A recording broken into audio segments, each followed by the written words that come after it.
Kita record dulu. Oke, siap. Assalamualaikum warahmatullahi wabarakatuh, Bang Bahren. Waalaikumsalam warahmatullahi wabarakatuh, Bro Dedi. Apa kabar, Bang? Baik, alhamdulillah sehat. Antum gimana? Sehat? Alhamdulillah sehat. Lala mau dak cuap-cuap daring ini. Kalau kita tidak diskusi ya. Iya. Siap. Apa yang bisa kita diskusikan malam ini? Silakan. Menarik nih, Bang. Kalau kita bicara diskusi ini panjang nih cerita kalau sudah bahas yang satu ini. Siap. Pancasila. Wah. Ya kan, Bang? Ya. Lagi Pancasila. Jadi kita bahas Pancasila nih ya. Iya. Jadi kita kemarin COVID, ya kan? Iya. COVID, new normal sudah kita bahas. Sekarang timbul pula nih Pancasila nih, Bang Bahren. Karena 1 Juni kemarin baru memperingati lahirnya Pancasila. Artinya masih dalam bulan Pancasila nih, masih di Juni kan? Siap. Ya. Yang kedua, Bang Bahren. Ya. Menarik ini postingan Abang bahwa di media sosial yang kalimat utamanya adalah Pancasila itu sudah final. Iya kan? Ya. Tapi sekarang ini kok masih juga menjadi perdebatan hangat, menimbulkan pro dan kontra di tengah masyarakat. Ya. Abang melihat sendiri sebagai tentu Direktur Pusat Kajian Demokrasi dan Kebangsaan, ya kan? Ini melihat fenomena apa yang terjadi sebenarnya, Bang? Baik, terima kasih, Bro Dedi. Malam ini agak dikit bahasan gitu. Betul. Kita bahas santai tapi serius ya mengenai kita dari Pusat Kajian Demokrasi dan Kebangsaan, Pusat Akademia, juga beberapa kali melakukan diskusi, melakukan kajian terhadap fenomena yang sedang berkembang. Intinya kami tidak mau terjebak dengan polemik, terjebak dengan pro dan kontra, misalnya kemudian ada ini dan itunya, apalagi kalau dikaitkan dengan politik gitulah. Nah, mari kita bicara tentang Pancasila itu pure terhadap Pancasila itu sendiri. Nah, kami ingin itu. Maka statement saya di media sosial kemarin di Facebook sudah saya buat bahwa Pancasila itu sudah final. Ya, kalau saya ditanya secara pribadi, percaya mana mereka yang dulu merumuskan Pancasila itu atau sekarang gitu, kalau mencoba untuk dibongkar balik gitu. Kalau secara pribadi saya akan menjawab, saya lebih percaya kepada mereka-mereka pendiri bangsa ini dengan sebuah keyakinan bahwa mereka dulu tidak ada kepentingan tersembunyi, agenda apapun kecuali satu adalah untuk kemaslahatan bangsa ini. Itu keyakinan saya yang kuat gitu loh. Saya juga tidak mengatakan bahwa sekarang ada kepentingan-kepentingan itu, tetapi paling tidak saya ingin mengatakan begini, di postingan itu juga saya katakan, Pancasila itu udah final. Ya, nanti kita akan bicara apa sebenarnya Pancasila itu. Kita bicara nilai-nilai nanti seperti apa gitu. Maka menurut saya, alih-alih kita ribut dengan persoalan Pancasila yang sudah dirumuskan sedemikian rupa, lebih baik kita berbicara tentang apa? Pembangunan bangsa ini gitu loh. Saya melihat kalau kita bongkar ulang Pancasila, kemudian kita pertanyakan ini, itu jalan di tempat gitu loh. Kita kapan mau majunya gitu. Kenapa kita berbicara hal yang lebih pembangunan misalnya apa? Yuk kita berbicara tentang buat mobil sendiri. Yuk kita berbicara tentang buat HP sendiri. Coba bayangkan sekarang kalau HP itu kita buat sendiri tanpa perusahaan dari luar, berapa juta, berapa pembangunan yang kita dapatkan. Tapi hari ini mobil misalnya masih dari Jepang gitu loh. Ya. Masih banyak hal-hal yang lain yang perlu kita rumuskan gitu loh. Kenapa kita masih mengotak-atik hal-hal yang sesungguhnya eh, kita anggap sudah finish gitu loh. Ya, bukan tidak boleh, silakan aja gitu loh. Tetapi alangkah lebih baik menurut saya kita tidak terjebak dengan itu. Maka mari kita saya melihat bahwa Pancasila itu tumbuh mengakar dari nilai-nilai. Gitu. Nilai-nilai apa? Yaitu nilai-nilai kehidupan bangsa dan negara ini, gitu loh. Ya. Jadi menurut saya itu yang perlu diingatkan kembali kepada kita semua, gitu loh. Perlu diingatkan kembali kepada kita semua dari mana Pancasila itu sebenarnya dasarnya, gitu loh. Nah itu, Bro Dedi. Maka menurut saya Pancasila itu tumbuh dan mengakar itu dari nilai-nilai yang ada dari masyarakat Indonesia. Apa? Yang pertama sekali itu adalah ketuhanan yang Maha Esa. Ya. Ini kan sudah sangat mengakomodir semua bahwa di Indonesia tidak boleh hidup orang tanpa Tuhan. Ya. Nah, ini tentu kan begitu mencetuskan ketuhanan yang Maha Esa ini bukan ujuk-ujuk gitu loh. Ya, bukan dari keinginan pendiri kita atau keinginan dari atas, tidak, tapi dia tumbuh dari bawah. Ya, ketuhanan yang Maha Esa itu tumbuh itu setelah dipelajari apa yang ada di masyarakat Indonesia. Gitu loh. Ya. Maka muncullah ketuhanan yang Maha Esa. Kenapa? Karena ternyata di Indonesia itu semua orang percaya akan adanya Tuhan. Yang berbeda adalah agamanya. Jadi apapun agama Anda, pasti Anda percaya sama Tuhan. Disatukanlah agama-agama yang ada di Indonesia ini dengan satu, ya, Tuhan, yaitu ketuhanan yang Maha Esa. Wow, gitu loh. Dan itu tentu tidak mudah, gitu loh. Ya. Menariknya Bang, kalau kita bicara sila pertama. Ya. Iya kan? Apa yang dia Bang sampaikan bahwa tadi bahwa Pancasila sudah final. Tidak perlu menjadi tidak perlu lagi kita mengotak-atik gitulah. Ya kan sudah selesai, pembahasannya sudah selesai. Lebih baik bicara yang pembangunan ya, gitu. Artinya bagaimana Pancasila terhadap proses pembangunan bisa diterapkan. Kan gitu. Yep. Tapi balik ke sila pertama ketuhanan yang Maha Esa, kesan yang kita dapat selama akhir-akhir ini,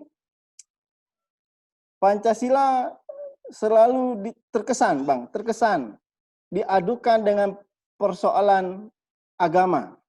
Salah satu pernyataan elit politik kita, musuh Pancasila, musuhnya agama tertentu. Ini kan menimbul gejolak di tengah-tengah masyarakat juga. Kemudian akhir ini juga organisasi masyarakat keagamaan juga mulai risih dengan pernyataan-pernyataan yang kontroversi ini terkait dengan RUU lah yang semakin menjadi pro dan kontra. Reaksi umat Islam mulai menolak. Apa sih Bang yang terjadi sebenarnya? Kenapa itu terjadi bola panas ya Bang? Bola panas yang ada. Komentar Abang. Karena itu tadi sederhana jawabannya. Karena kita membongkar sesuatu yang sesungguhnya sudah selesai gitu loh. Rumah Anda udah jadi, diotak-atik gitu, dilemparin batu, kemudian dirobohin pagarnya. Ya ributlah yang punya rumah. Gitu loh. Ya, itu yang terjadi gitu loh. Ketika rumah udah selesai, sudah kita tetapkan bahwa pilarnya ini, atapnya ini, warnanya ini, udah kita sepakati bersama, rumahnya udah jadi, kita tempati bersama-sama, tiba-tiba ada yang mulai kelentang-kelentong gitu, yang ngelemparin, yang ngerubuhin, yang gini. Nah akhirnya ini yang terjadi. Gitu loh. Nah di situ sebenarnya Maka sebenarnya marilah kita berbicara nilai-nilai, ya. Mari kita berbicara eh, maka maka saya bilang kita kehilangan nilai gitu loh. Hari ini gitu loh. Yang sudah dipikirkan jauh-jauh hari oleh pendiri bangsa kita gitu loh. Itu sebenarnya yang terjadi hari ini gitu loh. Apa yang salah dengan ketuhanan yang Maha Esa? Ya. Agama mana yang tidak menganut? Itu tidak mengacu ke sebuah agama. Sangat umum. Ya, ketuhanan yang Maha Esa. Ada Tuhan yang kita percayai di Indonesia ini gitu. Gitu loh. Nah, jadi kalau dipertanyakan ada apa? Maka dari itu memang kita harus kembali mengkaji, mengingatkan kembali, kemudian mencari, menelaah, ya, mendapatkan nilai-nilai. Karena itu yang saya sampaikan di awal tadi, bahwa Pancasila itu kemudian menjadi perekat. Kenapa saya bilang tadi? Kenapa saya bilang tadi bahwa Pancasila itu dari bawah gitu loh. Ya, dia bukan dari atas ke bawah, bukan dari keinginan penguasa ke bawah, tidak. Tetapi Pancasila itu berangkat dari apa yang hidup di tengah masyarakat ini, itu kemudian yang dihimpun, dikaji, dipelajari, dirumuskan oleh para pendiri bangsa ini, gitu loh. Jadi apa yang hidup di tengah masyarakat itu, itulah yang menjadi kemudian akar, yang menjadi roh daripada Pancasila tersebut. Ketuhanan yang Maha Esa, kemanusiaan yang adil dan beradab, persatuan Indonesia. Kenapa penting ini persatuan Indonesia? Karena kita tahu, berapa ribu suku bangsa yang ada di Indonesia ini. Kalau kita tidak ikat dengan persatuan Indonesia, wah udah lama dunia hormat dengan Indonesia. Ya, dengan adanya suku bangsa, bahasa, ya, bisa menyatu dengan yang sangat luas, dengan negara yang sangat besar ini, kok bisa nyatu gitu. Ya. Saya beberapa tahun hidup di negeri seberang ketika saya S2 dulu misalnya. Saya melihat persis bagaimana mereka. Satu hal yang paling sederhana misalnya begini. Kalau kita di Indonesia, ya, itu satu suku, ya, kita satu suku, misalnya saya satu suku dengan Dedi, anggap saya sama-sama orang Kerinci, gitu ya, karena Bro Dedi orang Kerinci, itu kita ngomong Kerinci nih, ya. Tetapi ketika datang satu orang yang non Kerinci, ya, satu orang ada teman yang non Kerinci, maka kita secara otomatis merubah bahasa tadi menjadi bahasa Indonesia. Gitu dah kira-kira. Bayangkan ya bagaimana itu adalah nilai Pancasila. Di sana tidak. Bahkan ya ada ya orang yang menyebut asli sana tidak bisa bahasa sana. Ya, ras-ras mereka masih menggunakan bahasa mereka sendiri justru dalam percakapan sehari-hari, walaupun mereka memiliki heterogenisme, memiliki heterogen. Nah, begitu kuatnya nilai Pancasila ini mengikat bangsa ini, gitu loh. Kenapa lagi harus kita otak-atik, gitu loh. Ya, kenapa lagi kita harus otak-atik?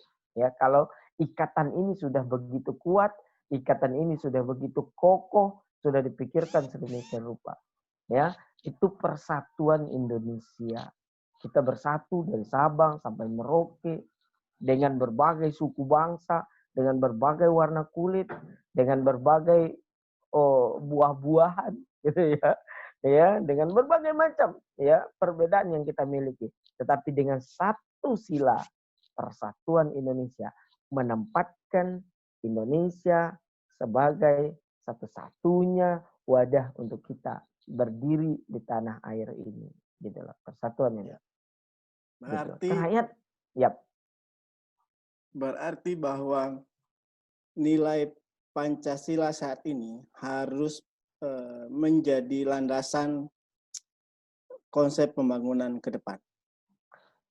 Dan itu rasanya sudah lama gitu loh. Kita menjadikan Pancasila. Tapi kesannya itu masih yang masyarakat secara pribadi orang merasakan nilai ini sudah besar, Bang. Iya kan? Ya. Sudah besar gitu. Tumbuh dan lahir dari perut bumi ini, dari nilai-nilai kearifan lokal, nilai-nilai religius, nilai agama di situ. Tapi akhir ini mulai boleh dibilang apa ya? Berkurang dari apa yang sebenarnya diharapkan. Ya. Berarti kan ada yang dikurang di situ, Bang. Saya kira yang kurang di sana adalah ketika kita meninggalkan, tidak lagi mengkaji, tidak lagi banyak berbicara diskursus tentang Pancasila itu sendiri. Ya, sejarah, kemudian kita melihat dulu di sekolah banyaknya pelajaran tentang pendidikan moral Pancasila misalnya. Ya, kemudian ada sejarah, apalagi itu mata pelajaran di sekolah misalnya, ya. Dan ada dulu penataran P4 misalnya, bagaimana nilai-nilai itu ditransfer kepada masyarakat, ya, dari sekolah sampai ke umum, bahkan ketika dia di kantor-kantor berbicara. Nah, itu yang hilang sehingga nilai-nilai itu tergerus gitu loh.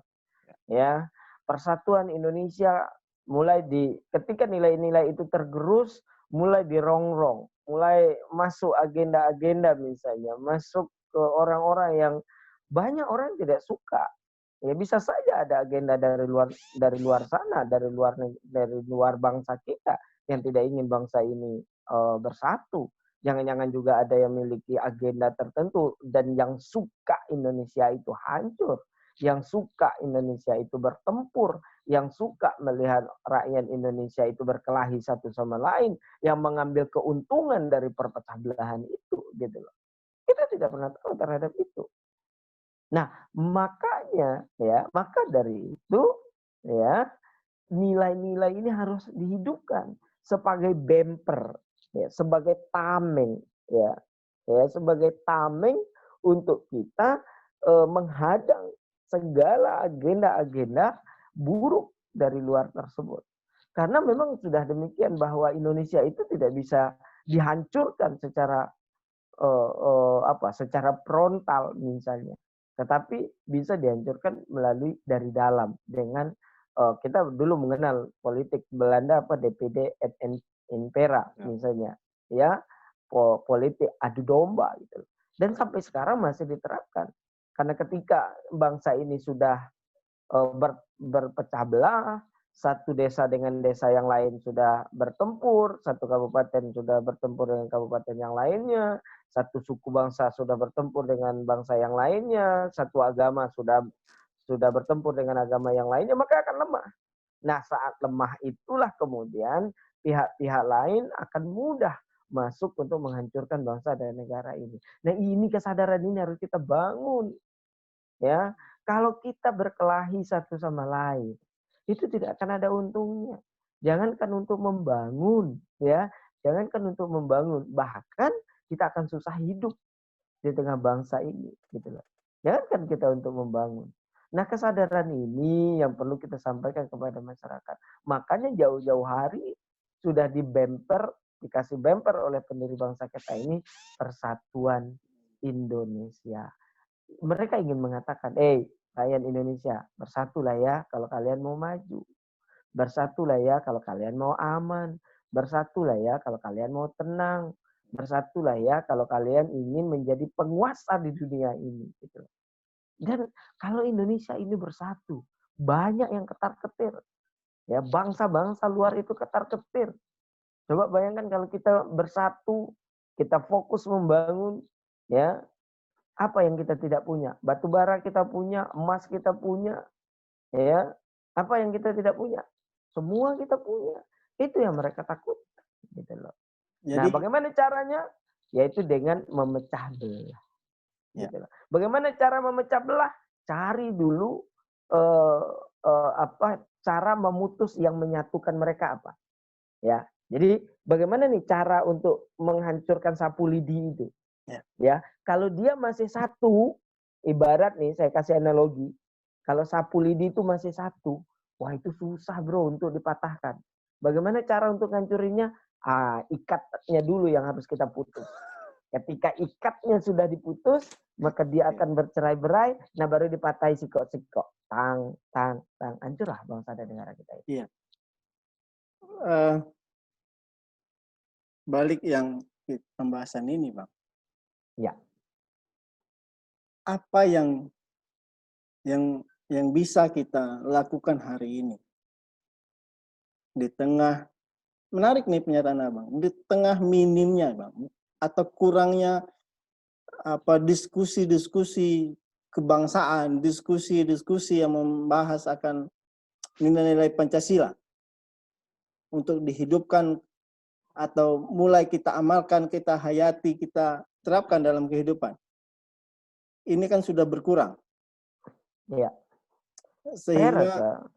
Sehingga kehidupan bermasyarakat, berbangsa, bernegara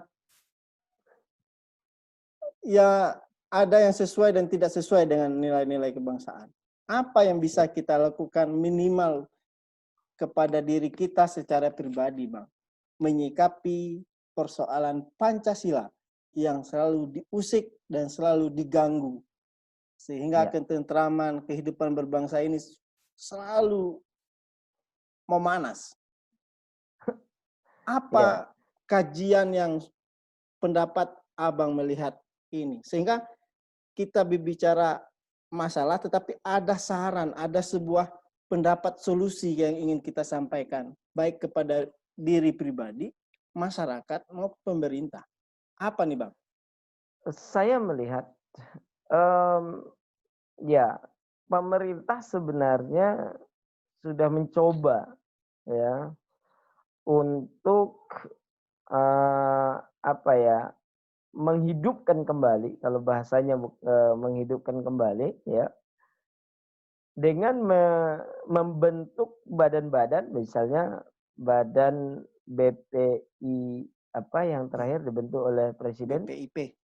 Ya, BPIP yang terakhir ya.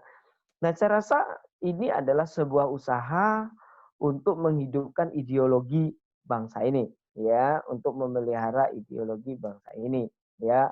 Itu kita lihat. Nah, tetapi memang saya tidak tahu ya. Saya tidak mau bersuzon atau berpikir negatif ya. Saya mengapresiasi pembentukan itu. Tetapi yang saya lihat paling tidak nilai-nilai itu datangnya dari atas. Itu yang sangat disayangkan. Bukan nilainya datang dari bawah gitu. Itu bedanya gitu loh. Sementara dulu pembentukan Pancasila itu betul-betul nilainya dari bawah. Apa yang ada di bawah kemudian dirumuskan, kemudian itulah menjadi dasar. Nah, bukan keinginan orang per orang, bukan keinginan kelompok per kelompok. Ya, saya rasa kalau keinginan kelompok per kelompok nggak jadi ketuhanan yang Maha Esa, pasti sesuatu yang lain. Karena yang buatnya pada saat itu adalah kelompok yang dominan, gitu loh. Yang merumuskan Pancasila pada saat itu kita pastikan adalah kelompok yang dominan dan agama yang dominan yang pada saat itu. Tapi kenapa kemudian ketuhanan yang Maha Esa? Karena kemudian yang merumuskan Pancasila ini melihat, bahwa tidak ada yang dominan, ada juga yang kemudian agama-agama lain yang ada di sini. Nah ini, nah itu yang saya melihat. Nah maka kalau dari itu usaha-usaha itu, maka kalau yang diminta adalah saran, maka saya hanya ingin menyampaikan, yuk kalau memang kita ingin menjaga ideologi bangsa ini melalui badan-badan seperti itu, ya harus berangkat dari nilai-nilai dari bawah. Yaitu harus berangkat dari nilai-nilai masyarakat, berangkat dari local wisdom, ya, dan harus terlepas dari kepentingan kelompok atau kepentingan pribadi. Itu dulu yang dilakukan oleh penegak dan pendiri, founding father daripada bangsa ini. Itu dulu. Kalau masih ada kepentingan pribadi atau kelompok di dalam merumuskan kepentingan bangsa ini, maka jangan pernah berharap. Jangan pernah berharap rumusan-rumusan tersebut akan menjadi baik. atau akan menjadi kemaslahatan, tidak akan pernah. Ya, itu perlu saya pertegas, saya rasa. Ya, perlu sangat dipertegas. Selagi ada kepentingan Anda, selagi ada kepentingan kelompok Anda dalam merumuskan kepentingan bangsa ini, maka hasilnya tidak akan pernah baik. Titik. Maka harus lepaskan dulu kepentingan-kepentingan itu, baru berbicara kepentingan bangsa ini. Itu poin yang ingin saya tegaskan. Yang kedua adalah tentunya kembali kepada masyarakat. Ya, apa yang masyarakat lakukan?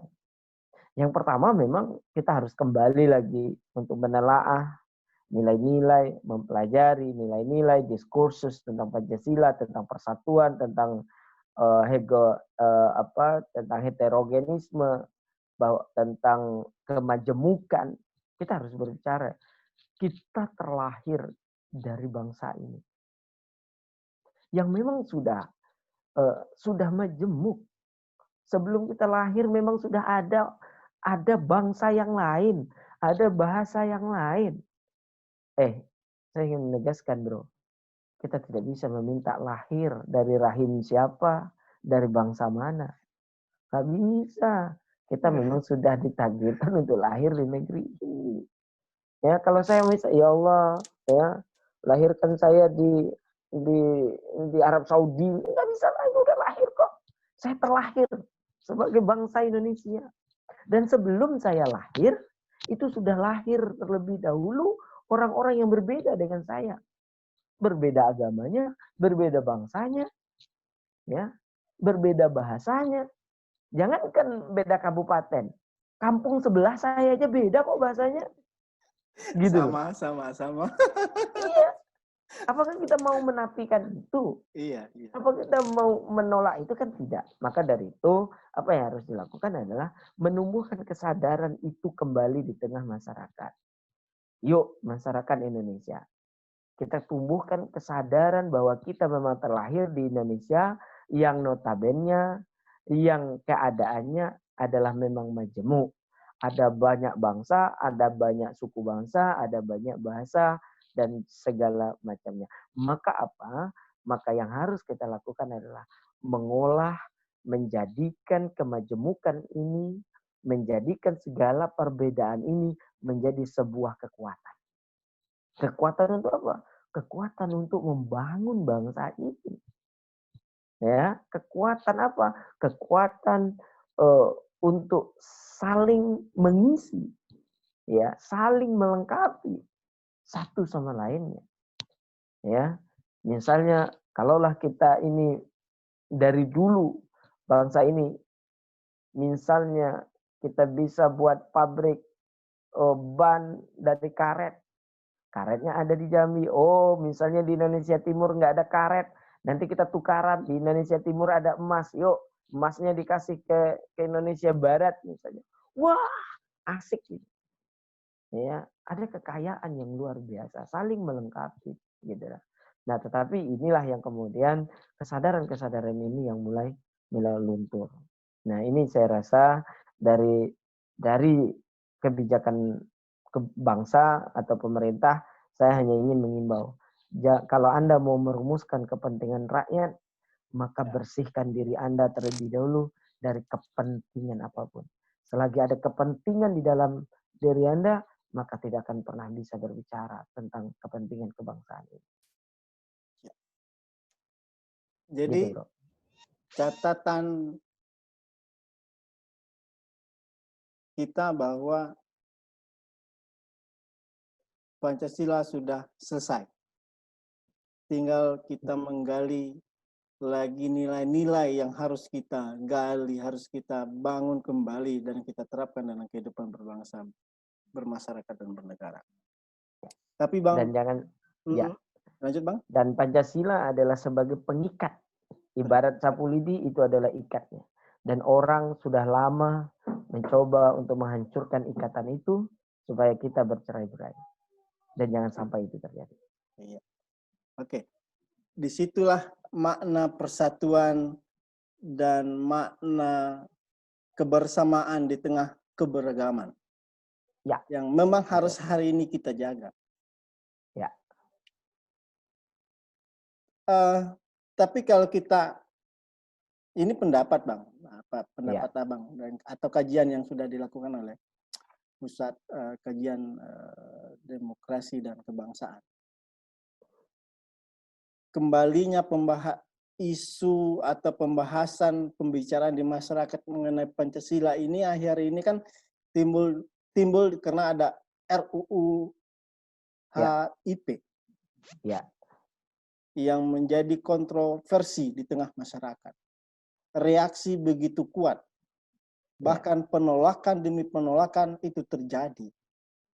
ya, Ini bersumber dari apa? Dari wakil rakyat yang sudah dipilih melalui proses demokrasi yang menelan triliunan ya, uang rakyat habis.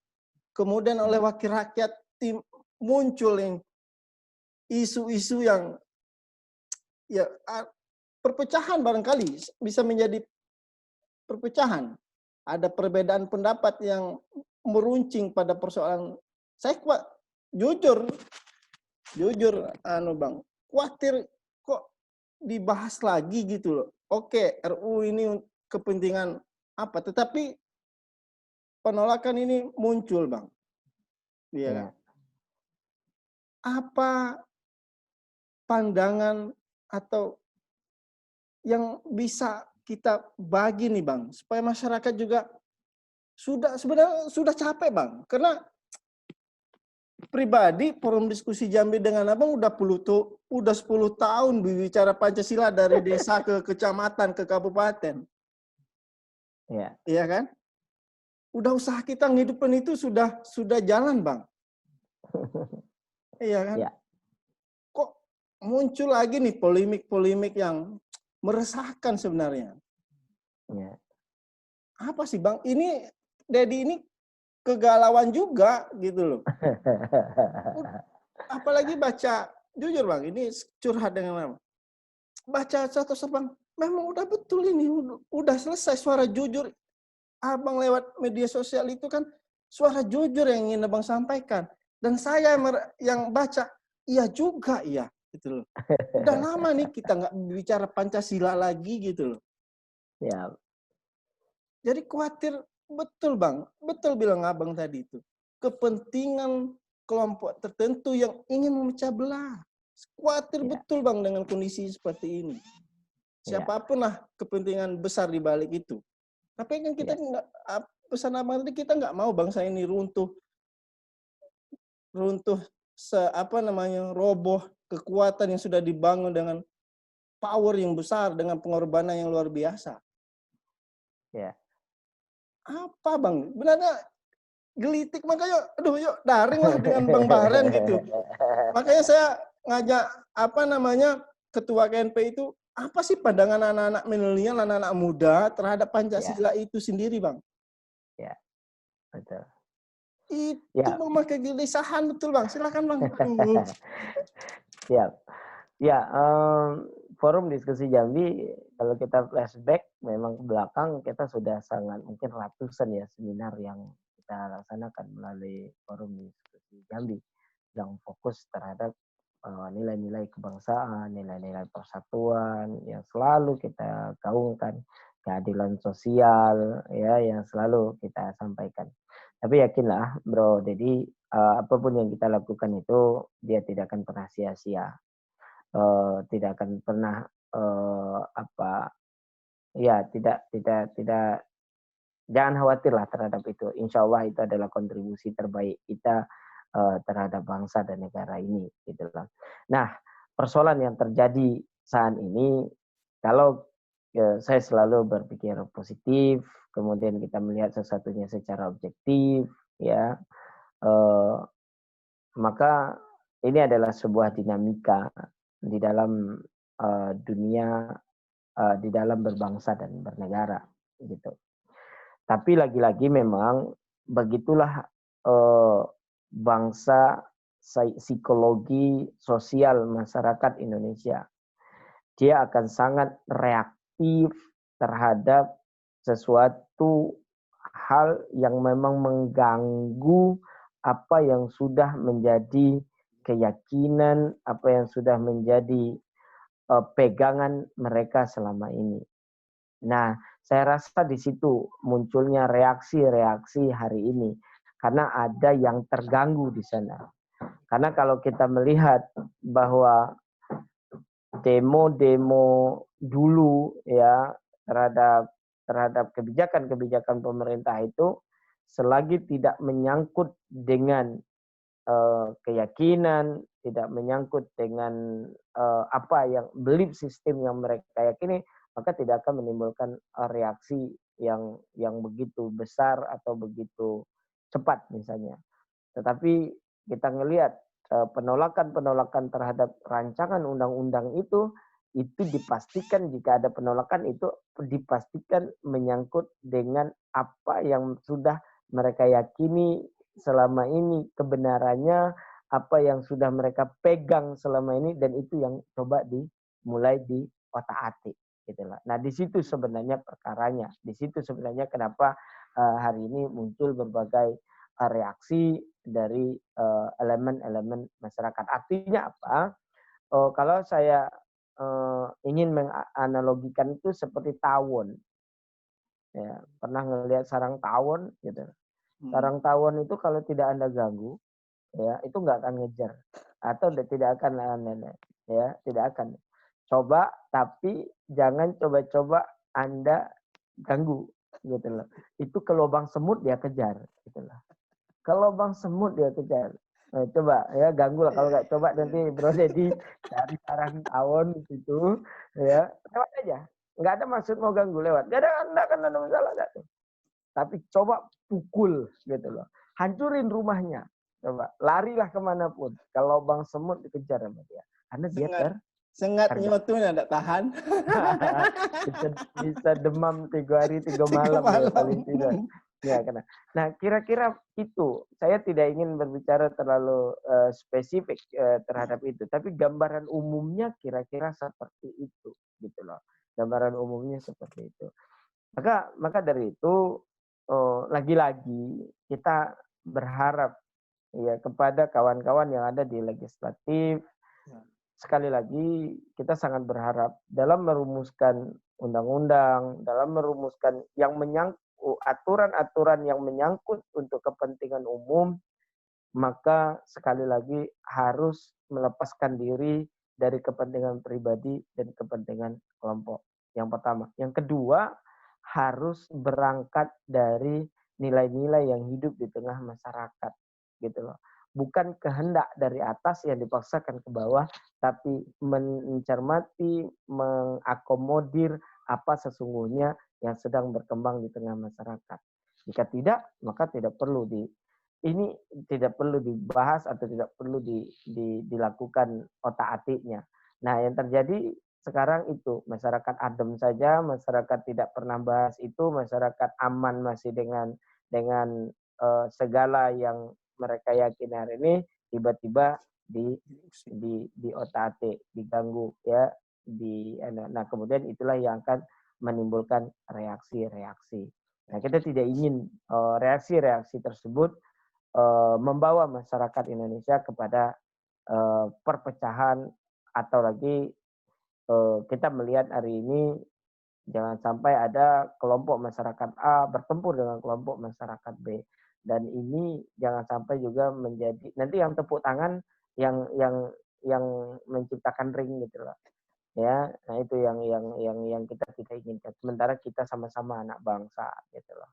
Ya, sama-sama anak bangsa, sama-sama hidup di tengah bangsa ini, ya sama-sama. Saya yakin tidak ada yang ingin menghancurkan bangsa dan negara ini. Ya, kalau dia mengaku WNI, warga negara Republik Indonesia, maka NKRI ini pasti dia pelihara. Ya, dan pasti dia sayang dan cinta terhadap bangsa dan negara ini. Karena dia akan hidup di sini. Karena dia akan mati mungkin juga akan di sini. Gitu. Mencari nafkah juga di sini. Maka dia akan pelihara bangsa dan negara ini. Gitu. Ya, memang ini yang perlu, mudah-mudahan ini forum ini kembali mengingatkan kembali bahwa bagi yang nonton nanti di channel YouTube atau nanti di-share, ini bisa bermanfaat, Bang. Karena Insya memang Allah. lagi-lagi kegelisahan pribadi ini mungkin mewakili sedikit orang, tetapi paling tidak momen ini bisa mengingatkan pribadi dan orang-orang di sekitar kita bahwa Pancasila itu sudah selesai, dan tidak perlu lagi kita bahas otak-atik apa yang disampaikan oleh Bang Bahren. Ya, Tetapi bagaimana saya tambahkan sedikit, Bro. Siap. Di samping sudah selesai dan sudah terbukti, selama ya ini menjaga bangsa dan negara ini, gitu loh. Kecuali kalau dia baru diterapkan kemarin, gitu loh. Ini sudah puluhan tahun, ya, dan sudah ada buktinya bahwa negara kita aman-aman saja, bahwa negara kita bisa bersatu, bahwa negara kita bisa menerima perbedaan-perbedaan itu yang diikat oleh Pancasila ini. Wong sudah terbukti kok. Gitu. Mau apa lagi gitu loh. Gitu loh. Jadi di samping sudah final, sudah terbukti, lah kok diganggu gitu loh. Dalam tanda kutip gitu loh ya. Walaupun saya berpositif thinking, tujuan mereka insya Allah baik. Selagi tidak ada agenda, tidak ada kepentingan pribadi dan kepentingan kelompok di belakangnya. Ya. Apa namanya, ini sudah selesai, sudah terbukti, dan sudah memang buktinya sudah terwujud. Tetapi hari ini poin tinggal menggali lagi, mengeksplorasikan nilai-nilai itu di tengah kehidupan bermasyarakat, berbangsa dan bernegara. Justru sebenarnya yang perlu diajarkan oleh pemerintah saat ini adalah bagaimana menerapkan nilai-nilai ini kepada anak-anak milenial, kepada generasi milenial hari ini. Ya, tentunya dengan cara-cara milenial. Itu yang perlu kita pikirkan, ya. Bagaimana nilai-nilai ini hidup, ya, bagaimana nilai-nilai ini menjadi bagian daripada kehidupan mereka. Ya, boleh mereka main gadget, boleh mereka main internet, boleh mereka tahu teknologi, tapi juga mereka memahami nilai-nilai Pancasila itu, gitu loh. Bahwa memahami jati diri mereka, bahwa Pancasila itu adalah jati diri mereka, ya, bahwa itu adalah ideologi bangsa mereka. Jangan pula nanti anak-anak milenial tidak pernah tahu karena dia hidup di dalam gadgetnya, karena hidup di dalam media sosialnya, gitu loh. Nah, justru ini yang sebenarnya yang perlu kita pikirkan. Bagaimana kemudian Pancasila itu masuk ke dalam gadget? Bagaimana kemudian Pancasila itu menjadi nilai-nilai di dalam berselancar. Misalnya Tuhan yang Maha Esa, berarti kita tidak perlu ada hoax di sana. Kenapa? Karena kita tahu bahwa hoax itu adalah bohong. Bohong itu melanggar apa? Nilai-nilai ketuhanan. Apapun agama Anda, nggak ada agama yang mengajarkan kebohongan. Misalnya, ya pasti. Nah, ini yang sebenarnya maka dengan Pancasila hoax bisa kita bendung. Itu yang sebenarnya yang perlu kita pikirkan hari ini, gitu loh. Bagaimana kemudian persatuan bangsa ini tidak terpecah belah oleh apa? Saling caci maki di dalam media sosial. Artinya bagaimana pemerintah mengajarin bijak masyarakatnya bermedia sosial untuk menjaga persatuan.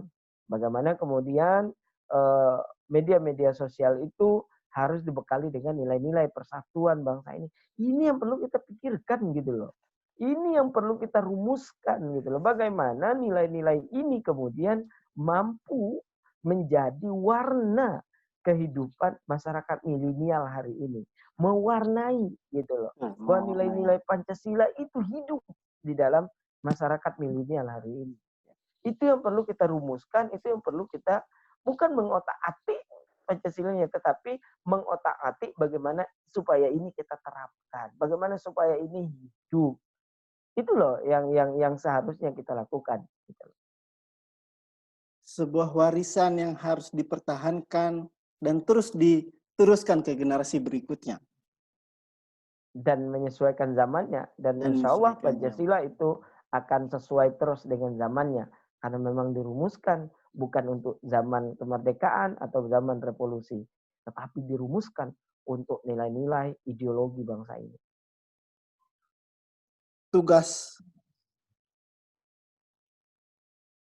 ke depan adalah bagaimana anak-anak muda, anak-anak milenial bisa mampu meneruskan cita-cita ini atau meneruskan nilai-nilai Pancasila ini dalam kehidupan mereka ke depan. Betul. Nampaknya ternyata tugas ini berat, Bang. Jujur, kalau tugas itu betul-betul ditanamkan untuk generasi ke depan, betul-betul berat di tengah ancaman tantangan globalisasi. Ya kan, Bang? Ini nampaknya yang harus kita, betul bilang Abang, minim sudah pembicaraan tentang Pancasila. Setuju betul, Bang. 100% setuju. Maka memang ke depan mohon doa juga, ini kita coba galilah nanti kerjasama dengan Pusat Kajian Demokrasi dan Kebangsaan ini. Kita coba melalui daring, Bang. Betul-betul harus kita coba ini, Bang. Ya, insya Allah. Sebuah usaha yang mungkin bisa kita lakukan. Dalam perspektif milenial melihat ini apa gitu loh. Jangan-jangan di saat ditanya sesuatu mereka ya paham dan tidak paham atau sedikit mengetahui dan tidak banyak mengetahui. Ini betul-betul harus digali informasi ini, Bang. Karena beban. Dan memang harus disampaikan. Nah, itu, Bang. Jadi tanggung jawab pribadi, kelompok terkecil adalah keluarga, maka kadang-kadang sebagai orang tua, punya anak nih, baru 4 tahun gitu. Beban juga, Bang. Bagaimana anak-anak kita paham dengan nilai-nilai. Ini kan tugas orang tua gitu loh, Bang. Apa sih yang harus kita coba gali dalam Pancasila dalam lingkup keluarga, Bang? Di tengah ancaman global. Sedikit saran untuk keluarga kecil yang ada di... Keluarga adalah bagian daripada, adalah bentuk negara kecil di dalam rumah kita. Ya, adalah keluarga kecil, adalah bentuk organisasi terkecil dari bangsa ini. Di dalamnya juga diterapkan nilai-nilai Pancasila tersebut. Ada ketuhanan yang Maha Esa, berarti apa tugas daripada orang tuanya untuk menyalurkan, membimbing anak-anaknya terhadap agama yang dia percaya, ya apapun agamanya. Ya, di sana ada nilai persatuan dan nilai-nilai demokrasi yang ada di sana, bagaimana menghargai pendapat orang lain, ya, keadilan, nilai-nilai keadilan yang di sana. Maka dia harus hidup dulu di tengah keluarga, ya, nilai-nilai Pancasila itu. Nah, lebih besar nanti di tengah masyarakat, misalnya ada RT, ada RW, ada desa, ada kecamatan, ada kabupaten. Nah, dari sini nilai-nilai ini harus terus dihidupkan. Ya, harus terus hidup dan dia harus terus diaplikasikan. Kita harus terus diingatkan bahwa bangsa kita menghadapi tantangan yang luar biasa, narkoba misalnya. Ya, itu ada nggak kaitan narkoba dengan Pancasila? Pasti, gitu loh. Kalau mereka berpancasila, berketuhanan, pasti tidak lari kepada narkoba. Ya, pasti gitu loh. Bagaimana sekarang narkoba, bagaimana misalnya pembunuhan, begal, bagaimana kemudian kita melihat perang antar kampung, ya, bagaimana kemudian politik pecah belah, ya, politik belah bambu, bagaimana kemudian pilkada, pilgub, pil yang itu kemudian dijadikan alat untuk saling bermusuhan, ya, sedih kita kalau itu. Nah, kenapa? Karena itu tadi ideologi dan pengikatnya sudah mulai dirongrong, sudah mulai dan nilai-nilainya sudah tidak lagi dipegang teguh oleh anak bangsa ini. Nah, ini kita ingin kembalikan. Ayo kita ingin, dan di Pusaka Demia, Pusat Kajian Demokrasi dan Kebangsaan, kita juga udah mulai berbicara tentang ini, walaupun mungkin porsinya tidak terlalu besar, tapi paling tidak buat kami di demokrasi misalnya itu adalah bagian dari Pancasila. Ya, sila keempat misalnya. Kenapa kita concern sekali terhadap voter education, memberikan pendidikan politik kepada masyarakat misalnya. Kenapa ini penting? Karena itu tadi.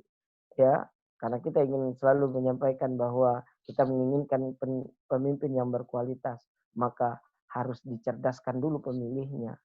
Nah, pemilih-pemilih yang cerdas ini salah satunya adalah mereka yang taat dan patuh terhadap nilai-nilai Pancasila. Bahwa yang mereka cari itu adalah pemimpin yang berkualitas, yang mereka harapkan itu melalui pilkada, melalui pil-pil tersebut gitu loh. Jadi pil-pil itu bukan wahana untuk saling bermusuhan, bukan media untuk saling menghujat, bukan kesempatan untuk saling membenci, tidak. Tetapi adalah sarana untuk mendapatkan pemimpin bangsa ini yang membawa kesejahteraan, kemajuan, dan kemakmuran. Nah, nilai-nilai ini harus kita sampaikan kepada masyarakat. Nah, kami di Pusat Kajian Demokrasi dan Kebangsaan memang banyak berdiskusi dan mengkaji hal-hal yang seperti ini. Memang menarik nih Bang Bahren, 1 jam pembicaraan tentang Pancasila. Tentu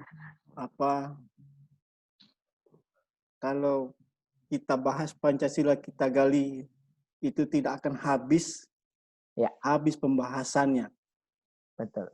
Pancasila sudah menjadi kekuatan utama bangsa ini.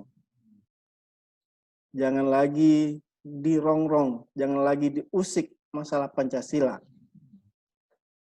Ya, tadi Bang ibaratkan tawon, lebah, jangan diganggu lah. Kalau tidak ingin disengat gitu ya Bang ya.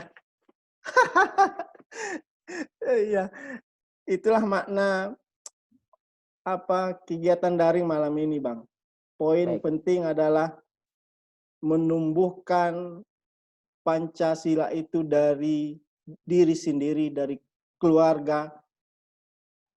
Dan tugas berat adalah tantangan bagaimana Pancasila ini bisa bertahan di generasi-generasi berikutnya, generasi-generasi muda, generasi milenial yang memang menjadi harapan ujung tombaknya perjalanan bangsa ke depan. Tugas berat betul Bang. Kalau hari ini sudah minim kegiatan-kegiatan yang membahas tentang nilai-nilai Pancasila itu sendiri. Mudah-mudahan ke depan ada sebuah pencerahan baru Bang. Mudah-mudahan ada forum di luar sana yang ingin membuka pintu kembali akan menyemangati masyarakat kita. Paling tidak mengingatkan bahwa Pancasila sudah selesai lah, sudah tidak perlu lagi kita bahas. Tetapi yang kita bahas adalah membangkitkan nilai-nilai itu sendiri untuk kita terapkan. Terima kasih Bang Bahren, ilmu yang luar biasa. Mudah-mudahan bermanfaat, Bro. Mudah-mudahan bermanfaat bagi yang mendengar, dan secara pribadi jujur sudah lama nih tidak berbicara Pancasila. 1 tahun lebih Bang, betul-betul. Siap. Sudah 1 tahun lebih tidak berbicara Pancasila. Karena Bang Bahren sendiri yang ikut serta dalam proses membangun sosialisasi ke masyarakat. Catatan sejarah yang sudah Bang catat adalah judul sebuah buku yang hari ini selalu teringat. Menjaga napas kebangsaan itu Bang. Siap. Bait pertamanya itu Pancasila. Masih ingat betul tuh bab pertama yang Abang tulis. Siap. Itulah yang Abang bilang tadi ya. Proses itu sudah. Bukunya ada di belakang. Tuh, bukunya masih ada ternyata. Alhamdulillah. Iya kan? Menunjukkan bahwa karya besar beliau sudah membantu lahirnya buku tersebut Bang Bahren. Terima kasih Bang. Tunggu dulu, kita lihatkan dulu bukunya, dak. Masa ada boleh. Silakan Bang. Ini catatan penting 1 dekade.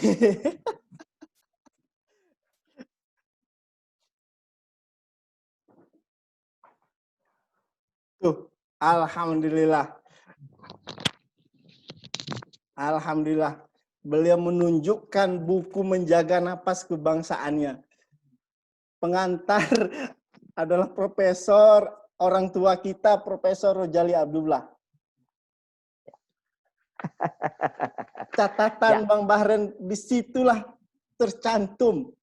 Bisa dilihat di perpustakaan, di provinsi dan di kota.